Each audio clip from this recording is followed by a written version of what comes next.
We're going to be looking at the different types of equity funds today. I should point out that the holding period for all equity funds is 5 years and the risk level is very high.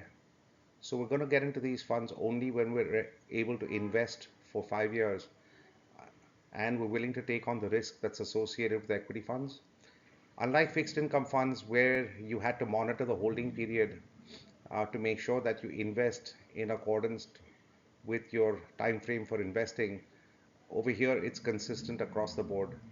Um, so let's get into the first type, which is index funds. Index funds are those that monitor, that mirror the index completely. Um, a Nifty 50 fund will invest exactly as per the Nifty 50 index. These funds are for beginners and for those that are happy to get the returns that the index is going to give. The fund manager has no discretion over here. The fund manager only ensures that the holdings of the fund match the benchmark. So these funds also have a lower total expense ratio. And as said earlier, these are really good for people just getting into equity funds. The next type of fund is the dividend yield fund. These are funds that invest in very stable companies that pay good dividends, and they take the dividends that are earned and reinvest the money. And so the stable companies give you some growth, and the dividends received also give you growth when they're reinvested. So these funds are relatively safe in the equity uh, types, but they won't give you the highest returns, but they will also cut down the risk drastically. Large cap funds come next. Large cap funds invest in the top 100 companies by market capitalization. Um, so all the top companies in India that are listed on the stock exchange are available in this type of fund. Again, a safe fund, less safe than dividend yield, but overall very safe. The next type of fund that we look at is value. Value is also a very safe type of fund. What the fund manager is doing over here is looking at companies that he or she feels are undervalued and that whose price should be higher, and the fund manager is looking to buy the stocks of those companies so that they get the gain when the value actually goes up. The next one is large and mid. So large and mid now is a little riskier than the last three that we looked at, which are dividend yield, large cap, and value. Large and mid will invest in the top 250 stocks by market capitalization, and uh, the risk associated with this is somewhat higher as well, and the returns also should be higher. So we then come to flexi cap funds. Now, these are funds where the fund manager has full discretion in terms of how they want to invest. If they feel that the market's going to be volatile, etc., they'll increase the large cap exposure so that the money is safer. If they feel that we're going to go into a period of an upswing, which is called a bull run, and if they feel that there is going to be a consistent bull run, they're going to move the money from large cap into mid cap and small cap and give you a better return as a result of that. So, flexi cap funds basically take a lot of the thinking away from the investor, and it makes it easier to manage on an ongoing basis. Multi cap funds are kind of similar to flexi cap funds in the fact that they also invest across large, mid, and small cap.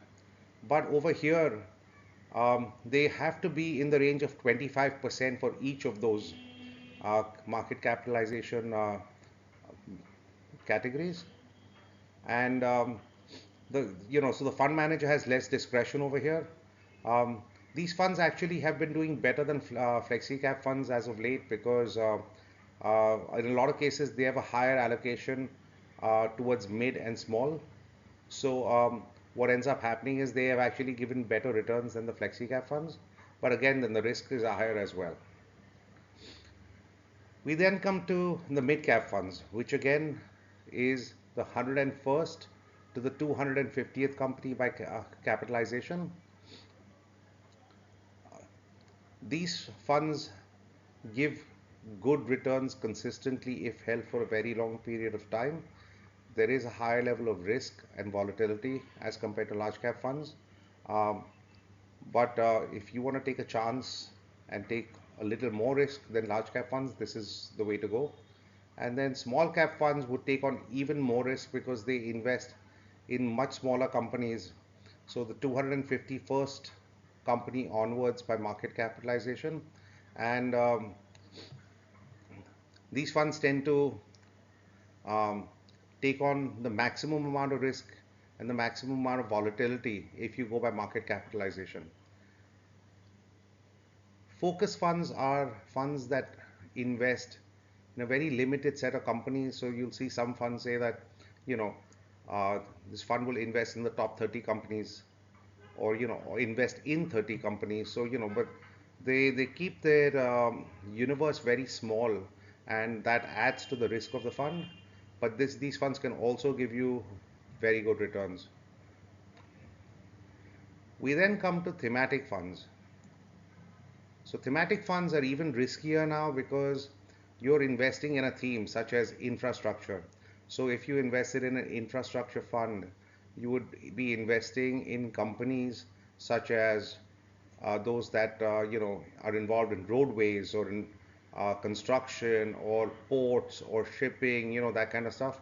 And but you're limiting your universe to companies that are involved in building the infrastructure of India. So that's just one example. But whenever you limit your universe, you always add risk. But you also get better returns if you invest in them at the right time. The key is investing in them at the right time. So there are times, when certain themes may fall out of favor, and your investment may not do well, and you could actually lose a decent amount of money. And if you get into one of these funds at the right time, you could actually make a lot of money. So it's up to you because it's dependent on the risk that you want to take. But thematic funds do have the ability to give you a very good return. And then we come to sectoral funds, which are even riskier because these invest only in a particular sector. So, say a pharma fund would invest only in the pharmaceutical sector. Uh, you know, a banking fund may invest only in banking companies. But again, what you're doing with these is you're limiting your universe even further. So now your risk levels have gone up even more, and your return should also be much higher again if you invest in that sectoral fund at the right time. If you invest in it at the wrong time, it could turn out to be a very painful experience as well. And the last category we're going to look at is the ELSS category, which is the equity linked saving schemes. So I've put this at the bottom because this is not one that needs to be classified by risk. Uh, these give you a tax benefit, so automatically, because of that, your returns automatically go up very high. Your tax benefit can be received if you are receiving your salary and paying taxes under the old tax regime. And if you do that, then you can use this towards Section 80C, and these funds have a 3-year lock-in. I hope you enjoyed this video. Do reach out to me at the email address provided, which is adit@aditshah.in, or call me on my mobile, which is 98675 87495. Do visit my website, which is www.aditshah.in. Links to my social media handles can be found here, and please do follow me. Thanks for taking the time to watch this video.